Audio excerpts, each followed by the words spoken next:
I did it that time. Fucking proud. I did it. Watching every like just 20-year-old fan on Twitter like try to like just process Vince and everything this week was hilarious. They're all like, he just can't help himself. I'm like, because you know Vince, like you've hung out with Vince before, and that guy, he just can't help himself. Like it's just so funny. Yeah. And, I hate to say that. I said that last week. That's what I believe. He can't help himself. well, Twitter has this new feature now where you opinion. can actually Twitter allows you to have like like group chats now.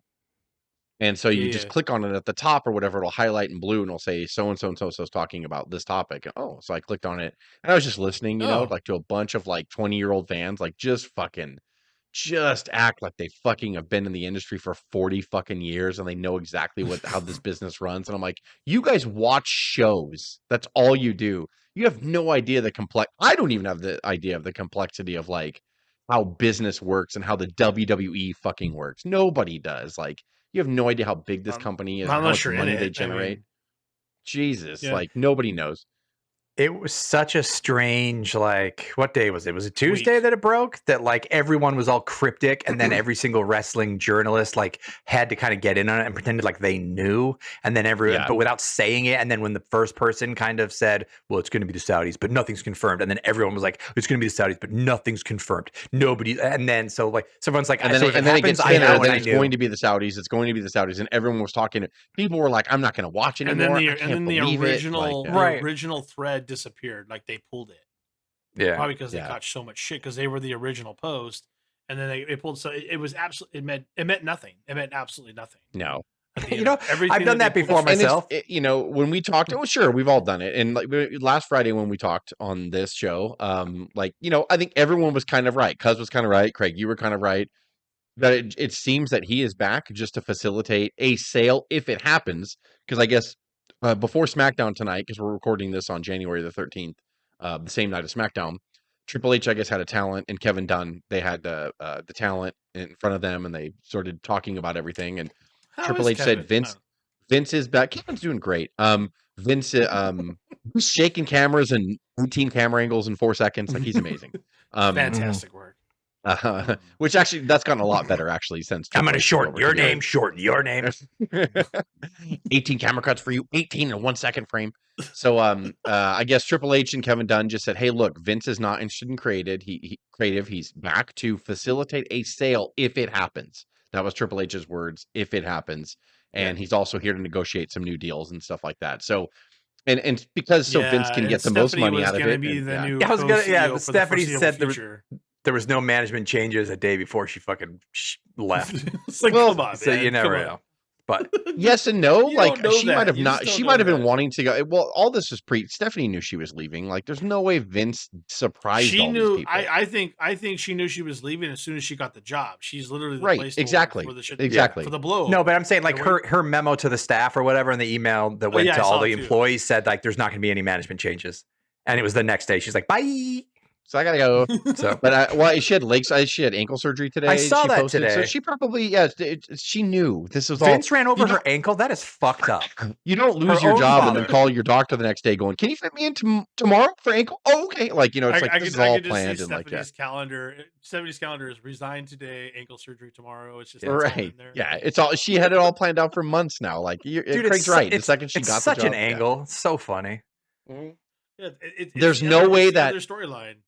There's no way that Khan and Triple H didn't know that Vince was going to try to do this months later. Of course, they all knew it. Like, and so we're just like, God, can't believe it was going to happen. Period. It wasn't a try. They knew this. He just burst in. I was like, he was still the dominant shareholder of his own fucking company. Like, he didn't burst in anywhere. He always had this power. He backed down willingly before, and he should still be gone. I agree with that, but that's just my personal opinion. But hey, man, I agree with you too. I agree with you. Vince McMahon is going to. Vince McMahon is going to Vince McMahon. I think the truth is somewhere in the middle, because what struck me as funny, as weird, is like the letters back and forth in late December when Vince was trying to get back in, and the board, which contained Stephanie and Trips, said the board unanimously agrees you shouldn't come back because of liability. And he's just like, nope, don't care. No, I'm coming. But it was brilliant. So, brilliant move, man. We don't have to talk about that again. So really, there's really no answers. We have no answers except for the little meeting that Triple H had today, where he just said Vince is not interested in creative. That he's not leaving. Triple H said, "I'm not leaving creative. He won't touch creative." I thought I also read. I don't think it had anything to do with Vince's decision, but I thought that but Craig's right though. Tomorrow it could be like Triple H resigns, Vince McMahon resumes control of creative. It could easily happen. But I also thought the shareholders. I don't want to say filed a suit, but they almost filed an injunction to bring everything out. Isn't that also true? Like, I think one of them, either one of them or a group of them, like sued him or whatever. But and then what was funny, like so today, the rumor mill again was like Tony Khan and Saeed Khan or Shad Khan are interested in purchasing. Why would they do that? I was like, it just fucking happened. Every day it's going to be something like that now. We're all but when you really think that through, and how much money they have in AEW, why does that make any sense at all? It makes no sense. It doesn't make any sense. No. Shad Khan's only worth $6 billion, so unless it's just a headline, right? They don't have that kind of liquidity for $4 billion anyway. Like they have their own football team, they have their own. That's why everybody says, "Oh, they have all this money." Like not really. And AEW might be losing $4 billion a year. Money either. It's his dad. What did you say, Jess? AEW might be losing $4 billion a year, so they definitely don't have that. Don't say that. We don't know. I don't think it's possible for them to lose that much money in a year, but yeah. No, maybe not. You never know. John Moxley, I heard, makes $1 billion. I'm trying really hard to lose that much money, but I just can't seem to do it, Dad. I heard CM Punk made $13 billion a year. That's what I heard to my sources. Whatever. Yeah, do your research. You know what I really wanted to talk about, though, and I have no problem sacrificing the rest of this episode to it, is from our childhood, we read the Pro Wrestling Illustrated magazines, and every year we would clamor for the Pro Wrestling Illustrated year-end awards. To me, they were way more important to me as a fan than Wrestling Observer Awards or anybody like that, because the fans voted on it, and this magazine held kayfabe up as long as they could. Until Vince McMahon goes, quite frankly, we're tired of your intelligence being insulted. Until that happened. PW Insider, Pro Wrestling Illustrated was like a kayfabe magazine that the storyline's going and told the story. You know what I mean? And they weren't employed by WWE. They weren't financed by any of the big companies. They just chose to. Bill Apter and his magazines just chose to cover pro wrestling because they loved it, and they loved keeping up the facade. That they loved keeping the curtain closed so you couldn't see. So it was awesome, and they're still going today. Everything's digital now, which is awesome. I bought the year-end edition on my fucking phone, and it's so crazy I can still do that in 2023. See, we're all Gen Xers, so to understand that we actually went from paper to be able to say we can actually download shit to our phones. We're not that stupid on this podcast. It's pretty impressive that we still learn both ways. I want to go over the PWI year-end awards with everybody right now on there. And it's kind of cool. So we'll start with the first award is Rookie of the Year. And this person won with 53% of the vote. And he is the son of Taz and Hook. Really? Can you guys see my picture here? Yeah. Hook is the PWI Rookie of the Year with 53% of the vote.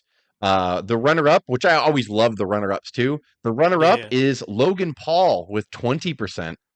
Then we have 6% with Paige Van Zant. She's an AEW. And then we have 5% of the vote, Tony D'Angelo. I think he's an NXT. Yes, he's an NXT. So those are your that's your rookie of the year. Because they did the Italian thing with I remember him. Yes, yeah. So that's your rookie of the year. Can we stop for a second? Because my mind was blown because I didn't know this. Is he really Taz's son? Yes.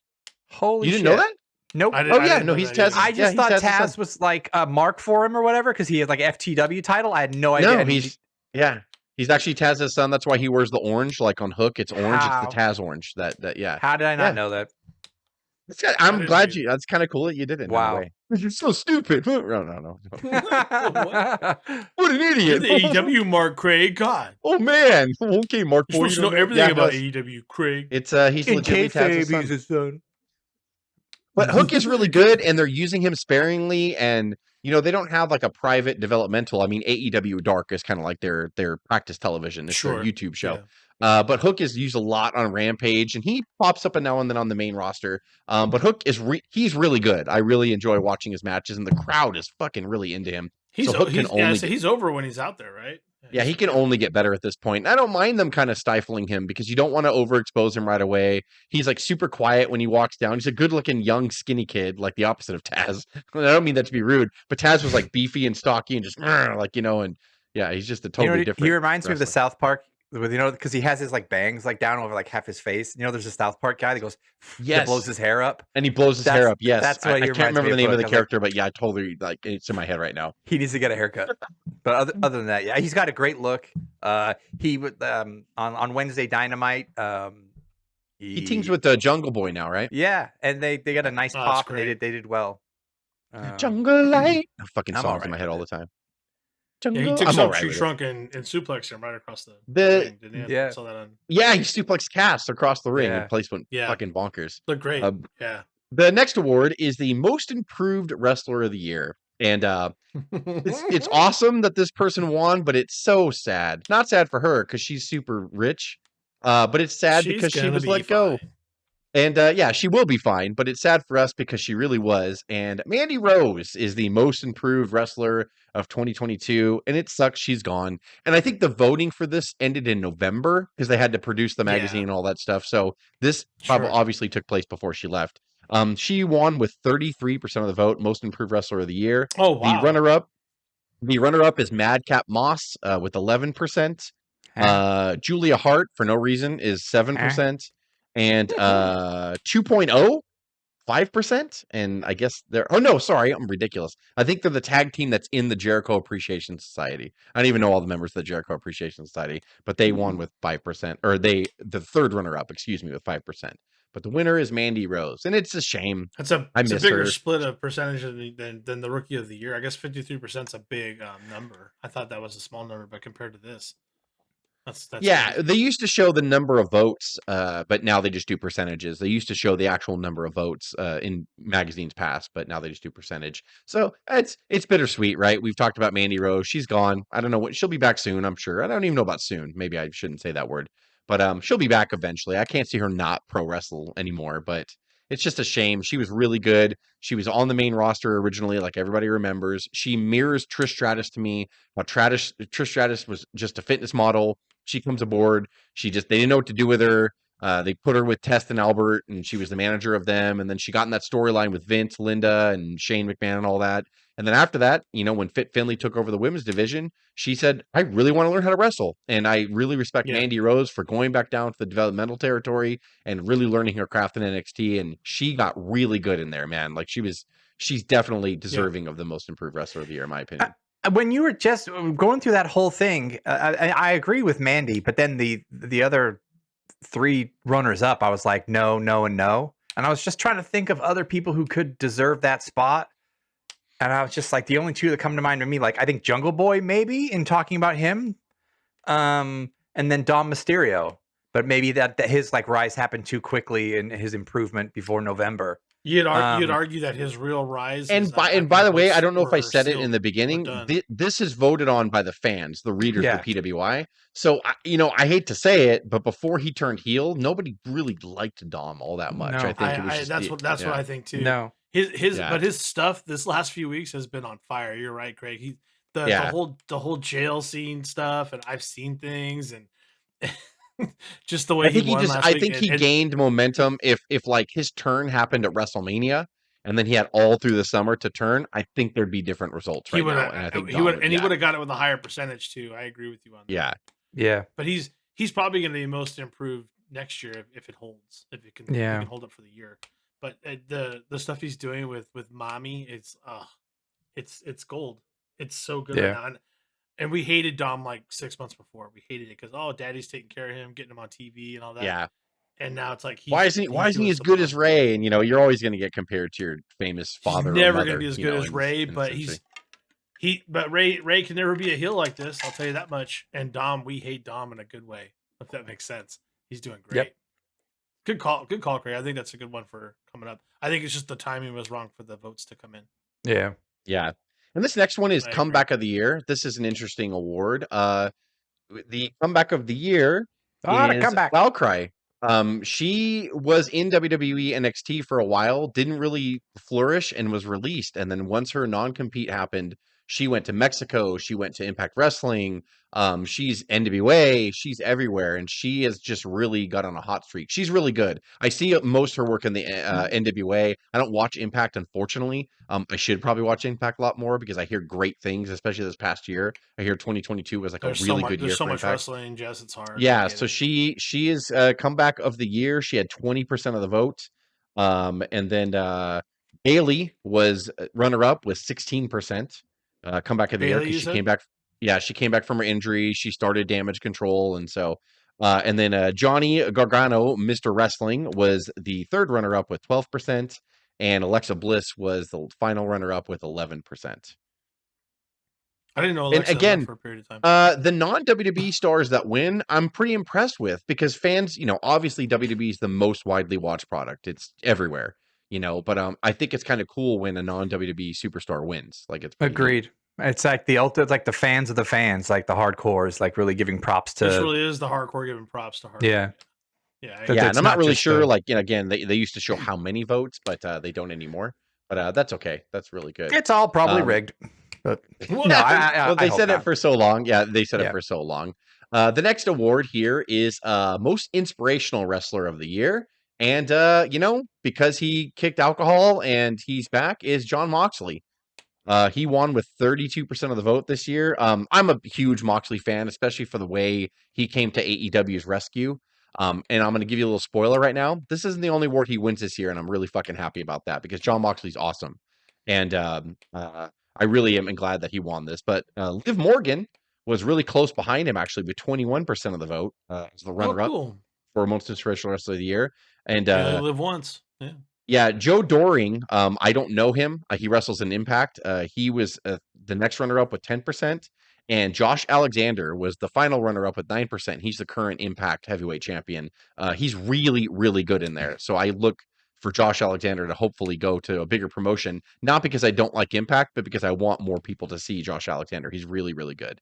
But yeah, inspirational wrestler of the year for 2020 is Jon Moxley. And, like I said, especially because he went into rehab and kicked alcohol and everything. And, he came back really better than he ever has been, honestly. Like, I know some people are up in the air about Jon Moxley, but I love him because he loves pro wrestling. And my wife loves him because she thinks he's like the dancing wrestler because of the way he moves in there. She's like, he's taken dance lessons before. I could tell. Yeah. That should be a question if we ever. Well, he loves pro wrestling, and I think that's awesome. Yeah. Like he wanted to get out of WWE because he didn't want the cookie cutter popcorn wrestling. He didn't want to do that. He wanted to fucking be Jon Moxley. Like he didn't want to be. He brought Dean some Ambrose great stories anymore. about the cookie cutter stuff out too when he got away from it. But I'm sure he doesn't regret being a part of the Shield. The Shield obviously launched him into stardom. So the reason why anyone knows who he is because of WWE. Let's be honest. But there's no need for him to show up at GCW and cut his head with a pizza cutter and have shards of glass. There's like he shows up in bingo halls. He does other than loving it. He was absolutely tireless all year, and even when he wanted to take his vacation with CM Punk dropping out, he saved AEW again. So like, heck yeah, he's an inspiration. So let's just go into the next one. The next award is the most popular wrestler of the year, and you guessed it, Frank Stallone. No, it's Jon Moxley. So he is the most popular wrestler of the year. With 32% of the vote, Jon Moxley is the most popular wrestler of the year. That's a great still right there. That's awesome. Runner-up is fucking hilarious with 18% of the vote. Roman Reigns. Roman Reigns which is hilarious. Why is that hilarious? Because he's a heel. It's the way of the you world. You don't think heels should be booed, Dave, and you don't think it's a problem when they're cheered? I think I'm not going to say. Obviously, it's not a problem to where it's costing them money because he's the biggest wrestler in the world. That's what I'm saying. Like this is the way of wrestling now. That's all I'm saying. And it also shows how good the Bloodline storyline is going as well. Broke everything. You guys know that. He's supposed to be. He did. That's actually a really good point. He broke it, and I don't think it's ever been fixed since then. Yeah. Like now, people question everything. I would have voted for Roman. If there was a statement of the year, Dave, you would win that award because I think that's probably the best statement you could say. Stone Cold he broke the heel and face kind of thing. Even MJF, I would not be surprised if MJF got most popular. To be honest, the next runner up is CM Punk with 11%, and the next runner. The next someone's like, give me my shit back. They're playing craps. Give me my shit back. The runner up after that is Bianca. with 8%. Oh yeah, shit. Oh, that's good. Interesting too. I'm glad that we that she came up. She actually is strong here for, and I don't mean this to sound rude, for a women wrestler, because they're always fighting for their place, but they almost never make that kind of. They have and the fact that a lot of she's getting votes like that's competing with men is a really good sign for Bianca. Honestly, it's a really good sign for women's wrestling in general. Bianca would have been an amazing inspirational wrestler. Actually, I think that would be a good call. Yeah, yeah, she would have. She would have. Where's my other picture? I don't want to mess this up. She, the hard she's part wonderful. I don't ever have a. I agree. My daughter, who isn't into wrestling yet, whenever she's on, Remy compliments her beautiful hair, and Remy always just says, now when Remy sees her, Remy's just like, she's my favorite. She's my favorite, and I didn't prompt her at all. Remy just saw Bianca for the first time and said, I really love her. I really love her. She's beautiful. So that's kind of cool. I don't want to. This is not like a thing to take away, but the hard part I have about with Bianca, when you match her up with any other wrestler, I just feel like she would. It's not even fair. I can just look at she's gonna kick your ass. Yep. She's awesome.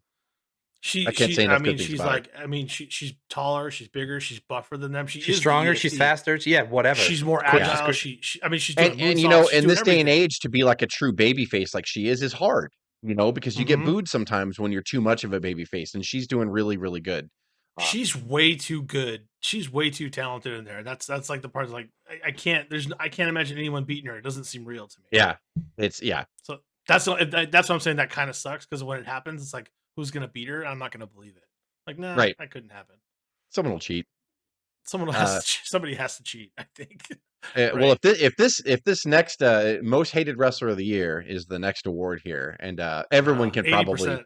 Everyone could probably hit this, and MJF, of course. Look at that. Perfect. Look at that. Yeah, he won with 49. Better than you. He won with 49% of the vote. I thought it'd be higher, to be honest. Interesting again, the first runner-up with 10% is Roman Reigns, which is hilarious. Reigns, yeah. Which is really funny. Most popular and most hated, yeah. Then we have 7%. Next runner-up, 7% Chris Jericho, and then 5% runner-up Sammy Guevara. You know what's interesting? I would have loved to have seen those most popular and most hated wrestlers of the year by percentage when Cena was on top. I know Cena's won. I know Cena's won like most popular times too, and I don't remember. Yeah, maybe you're right. Maybe he showed up on the runner-ups. Remember when the boos and the cheers were like synonymous, and it was like 50-50? And I think a lot of people with Cena voted a certain way more than they did because I think it became fun to boo and cheer him in person. It became part of the act. So I think that's why I think if people voted, they probably would vote the Kurt Angle, you suck. People loved him, but they still you suck. Yeah. Sure. So that was if I had a vote, I think I'd do Baron Corbin for most hated. Like a legit Yeah. I think unfortunately because he falls into boring for some people. I'm not saying we think that about Baron Corbin. I think Baron Corbin's really good at what he does. He's asked to play a certain role, and he does it very well. I like Baron Corbin a lot, and he's been given shit gimmicks, and he makes you laugh with them. He makes it work. You know the biggest surprise for me that's nowhere on any of those lists, and he could have landed anywhere, was Seth Rollins. I'm surprised he didn't make a list anywhere, or at least a runner-up. So far, that's a good point. I didn't even think about that. You're right. Fuck. Yeah, he could have made most popular or most hated. I want to say he's coming up as a runner-up here somewhere. Not to spoil I thought we were done. My bad. No. So the next one here is going to be feud of the year. And I've talked about this feud before, and I agree with this 100%. There's been a lot of good feuds in the year, but I really agree. Can I guess? Is it Cody Seth? Nope, I agree. It's MJF and CM Punk. And their dog collar match, which, as you can see in this picture, was fantastic. This is probably MJF's best match he's ever wrestled. It was probably the best match that CM Punk wrestled in his brief comeback. And he had a few good matches, to be honest. But they won with 27% of the vote, feud of the year. They were great. That seems high for one match. Because there could be so many matches that are available at your disposal for the year. Well, this isn't match of the year. This is feud of the year. I'm sorry, feud of the year, but I guess feuds too. Sorry. Yeah, it's a high percentage. And then the next one was the Jericho Appreciation Society against the Blackpool Club. What's the thing? Combat Club. Blackpool Combat Club. Blackpool Combat Club. That's 15%. That was runner-up feud of the year. Roman Reigns versus Brock Lesnar was the next runner-up with 13%. It's a good one. Yeah. And Becky Lynch versus Bianca Belair was the last runner-up with 8%. Yeah. So a lot of good feuds, right? Like I really enjoyed a lot of stuff, especially after the second half of the year. But even we talked about it before. Even Vince, before he got forced out of power, WrestleMania was great, and I thought a lot of things that happened after WrestleMania, before SummerSlam when he got booted out, was great as well. So I think that WWE's had a lot of good feuds. AEW again, I know like the headlines of the turmoil, quote unquote, I'm sure the turmoil backstage is blown out of proportion. But if you take the turmoil away, they had really, really good feuds last year too. The next award here is the Indie Wrestler of the Year, which has been something I think that's been added like over the last 10 years because they didn't used to have the Indie Wrestler of the Year when we were kids. We'd be like, what's an indie? And it's Matt Cardona. Yeah. Dude, he's been great, man. Like, he really has changed since Zack Ryder. He's changed his whole persona. He's really just made, he's like Cody when he went out on his own. He just fucking decided, you know what? I'm going to make I love how they blacked out the finger for Independent Wrestler of the Year. He's so funny. Yeah. So he won with, what was the percentage? 42%, right in my fucking face. It's 42%. And then that's high too. I don't know some of these people, so I'm going to butcher their names. I'm sorry. Ali Catch, she was the runner-up with 9%. Trisha Adora, 8%. And Gypsy Gambini, 7%. Again, they're indie wrestlers. Sorry, I don't really follow a ton of indie wrestling, so I don't really know. And I apologize if I messed anybody's name up. He's kicking ass and taking names, man. But let's get out of the next one, Dave. Specifically, this is one of our favorite awards, the Match of the Year, Dave. The match of the year in all of professional wrestling, Dave. Do you want to take a guess? Who you think it might be? It's probably going to be the Punk MGF thing, I guess. Craig, what's your guess? Don't fuck around, Craig. Tell me what you think. Model against Coco? What do you think? Did Omega Jake and Model blind match? Omega Danielson happened this year, last year? I think it was this year. It wasn't earlier. I thought so too. It was maybe it was last year. I can't remember. Yeah, it would be something like that for me. This is probably no surprise when I say it. So I'm going to show it right now. It's Cody Rhodes against Seth Rollins. Okay. Hell in the Cell. All right. Yeah, I thought that would be in the feud of the year. That's where I was going with it. Like, at least in the runner-up. That was, I mean, their matches are a great one. That's the big thing. But Seth wearing the dots, that's fantastic. But then the injury, Cody Rhodes' injury, and taking off that coat. They've been playing that over and over for weeks on his comeback. He's that boy. He is poised for big. I mean, it sounds really horrible to say, but the injury might have been the best thing for him to, as far as the I agree. The story. I agree 100% with that statement because in a day and age where they might boo baby faces if you're overexposed too long as a baby face. This is the perfect thing for him. He'll get a massive pop, by the way, when he comes back. Nobody wants to separate their pectoral muscle. I mean, just let's throw that out there. He did it for the sport. He did it on purpose, Dave. He did it for the sport. Yeah, he totally did it on purpose. Like, his dad is Dusty Rhodes. But I'm just saying, like, and then Seth having the gall to come out in his daddy's trunks, and then, but still saying you're gonna go over, right, and then you're gonna disappear for a while. Big on Seth. I mean, the whole match was great, and I don't know how he did it. I can't imagine the kind of pain he was in. And even him talking now, he's like, there's no way I wouldn't have done the match. I couldn't imagine a situation where I wouldn't have done it. It was just, there was too much on the line. I'm like, and he's like, but I would never tell anybody else to do it at the same time. It's just, Cody has earned so much respect from so many people. And if you don't respect Cody, you're dumb, because he's remade himself over the years. And Seth is probably the smartest man in the world to go, yeah, I'll be a part of that. However it went down. And they won. They won with 19% of the vote. The first runner-up, I love this match, is Gunther against Sheamus. Yeah, for the Intercontinental Championship at Clash at the Castle with 15%. So it was close.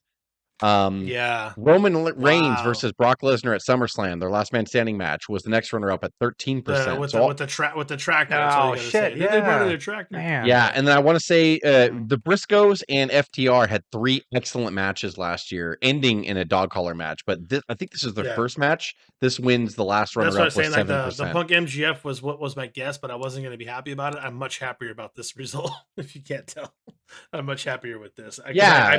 Dude, tons of. I mean, we're so spoiled, right? Like the talent. Think about all those matches. Oh my talent God, today is out of control, man. The matches, the quality matches that we get and we're spoiled on is fucking out of control. It's just amazing. I agree. Compared to what we saw when we were kids, and even the mic work when we were kids, and what they do today, people are complaining about it. I mean, oh my God, we know in the early 2000s it kind of peaked out. It would never. The production value now that we got versus back then. I mean, Jesus. Next award here is Tag Team of the Year. And I'm really, really happy with this. And that is FTR. And FTR, FTR won. They got titles everywhere, bro. I thought Usos were a slam dunk, and I'm really glad, and because I love the Usos, for the record. But Usos are in the top 3 of it. But I am so glad that like a non-WWE team won it. FTR, they've won titles everywhere this year. This was just the best year in recent memory to me for a tag team ever. They had such a, and not that the Usos have done. They were wearing so much gold. One of them was wearing a sling to carry one. On one of the pictures I saw, like no shit, like. They won with 42% of the vote. The runners up with 29% of the vote was the Usos, which they're fantastic as well. Then the last runner up with 6% of the vote is the Acclaimed, who are getting a lot of attention on. That was a last minute entrant right there. I think so, because they just started to, in the last quarter of the year, they just started to kind of. But FTR, so they showed up and got 3rd place. They basically showed up. Yeah. FDR is they're just fucking quality, man. Like, honestly, there should be something even bigger for Dax. I mean, the matches that he had on AEW, like singles. Yeah. I mean, beyond the 7 belts and the.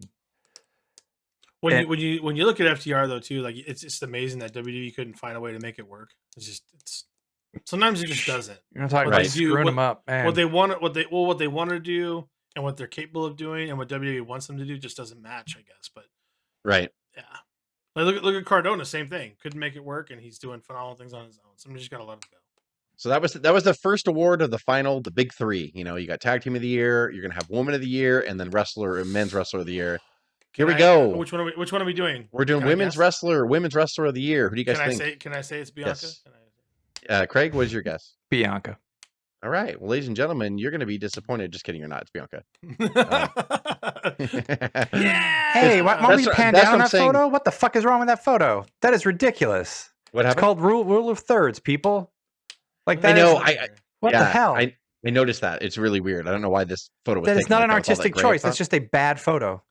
Well, Craig is on fire right now. Everybody was joking about how they're able to hold their stuff, but I think it has to be edited. Even her belt's edited right there, isn't it?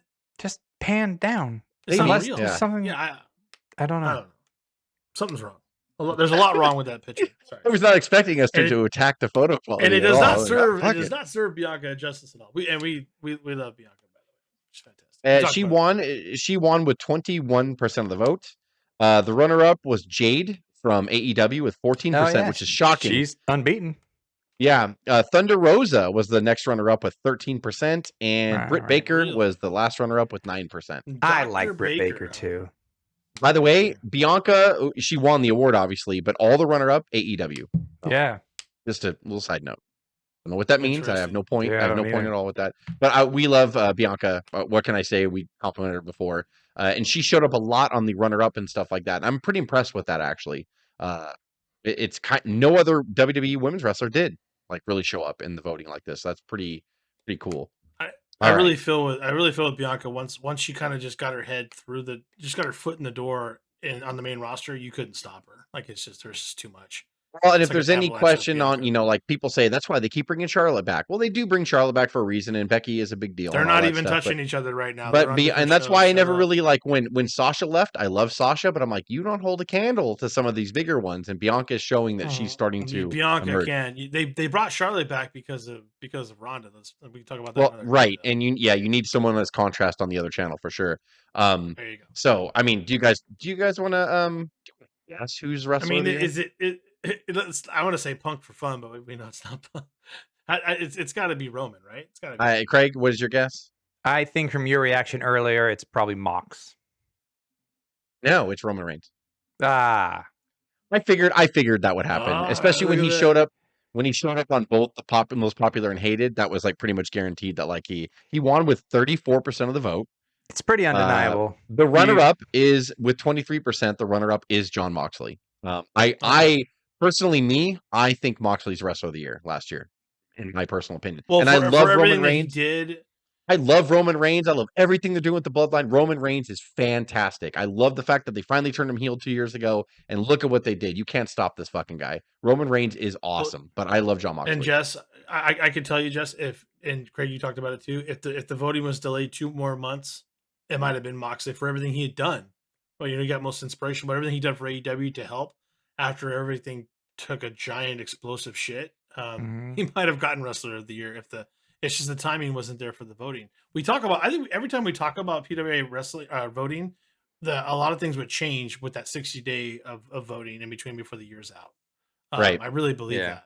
Yeah. And then interesting, the next runner-up, because they don't count men in the women's vote, but the next runner-up with 7% is Bianca Belair, which is weird. I love it. Yeah, I love it. Which again is like, I guess pretty it's not Man impressive of the Year, it's Wrestler of the Year. Yeah. Right.